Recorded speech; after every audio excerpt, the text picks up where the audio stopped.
আসসালামু আলাইকুম রহমতুল্লাহি ওয়া বারাকাতুহু। সুপ্রিয় দেশবাসী, আপনারা জানেন ভারত থেকে ছেড়ে দেওয়া পানি এবং বাংলাদেশের মুষলধারে বৃষ্টির কারণে বাংলাদেশের অসংখ্য জেলা কিন্তু আজ প্লাবিত। বিশেষ করে ফেনী, ছাগলনাইয়া, নোয়াখালী, পরশুরাম, কুমিল্লা, আখাউড়া এবং হবিগঞ্জ, সিলেট বিভাগের অসংখ্য জায়গা বিপদসীমার উপর দিয়ে কিন্তু পানি অতিক্রম করছে। সঙ্গত কারণে মানুষের যে চলাফেরার জীবনযাত্রার মান কিন্তু অসহনীয় হয়ে পড়েছে। এবং আপনারা জানেন যে এই মুহূর্তে আমরা কিন্তু অবস্থান করছি আখাউড়া উপজেলার মনিয়ন্দ ইউনিয়নের কর্নেল বাজার, বিশেষ করে এই পাশে দুর্গত এলাকা খলাপাড়া, ইটনা, এই আরিয়ল, এই এলাকাগুলো কিন্তু মুষলধারে বৃষ্টিজনিত কারণে এই মুহূর্তে আমরা যে একটি রাস্তা, একমাত্র রাস্তা ছিল যে রাস্তাটা একটু সামনে কিন্তু ইন্ডিয়া, মাঝখান দিয়ে কিন্তু প্রচুর খড় স্রোতের কারণে কিন্তু রুটটি ভেঙে যায়। ভেঙে যাওয়ার কারণে কিন্তু ওপারের সাথে কিন্তু এপারের মানুষের কিন্তু যোগাযোগ বিচ্ছিন্ন হয়ে পড়ে। আর এত মুষলধারে বৃষ্টির কারণে এত স্রোত, বন্যার পানি, এই যে সমতল যে বাড়িগুলো ছিল সেই বাড়িগুলোতে এই খড় স্রোতের ধাক্কা লেগে বাড়ি কিন্তু ভেঙে যাচ্ছে এবং মানুষের প্রয়োজনীয় ছোট ছোট করে তিলে তিলে গড়ে ওঠার স্বপ্নের অনেক কিছুই কিন্তু ঘরের মধ্যে থাকে। এই স্বপ্নের এই খুঁটিনাটি জিনিসগুলো কিন্তু বন্যার পানিতে ভেসে যাচ্ছে। এবং তারা শুধু একটা কথাই বলছে যে আমাদের 30 বছরের ভিতরে আমরা এই এলাকাতে এরকম ভয়াবহ বন্যা দেখি নাই।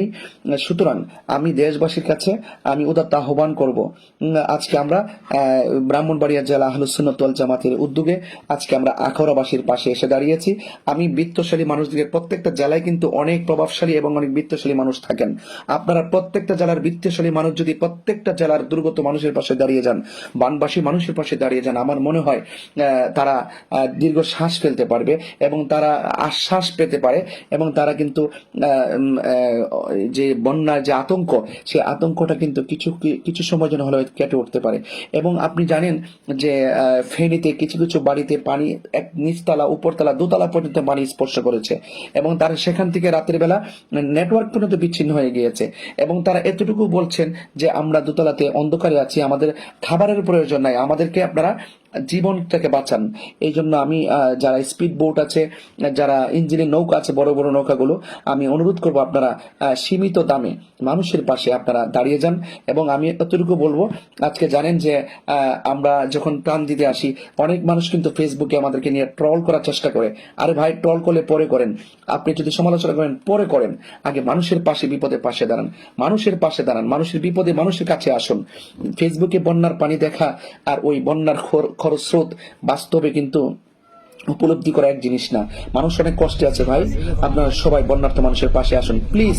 আপনার যার যে তৌফিক আছে তা নিয়ে তাদের পাশে দাঁড়িয়ে যান ইনশাল্লাহ। আসসালামু আলাইকুম রহমতুল্লাহি ওয়া বারাকাতুহু।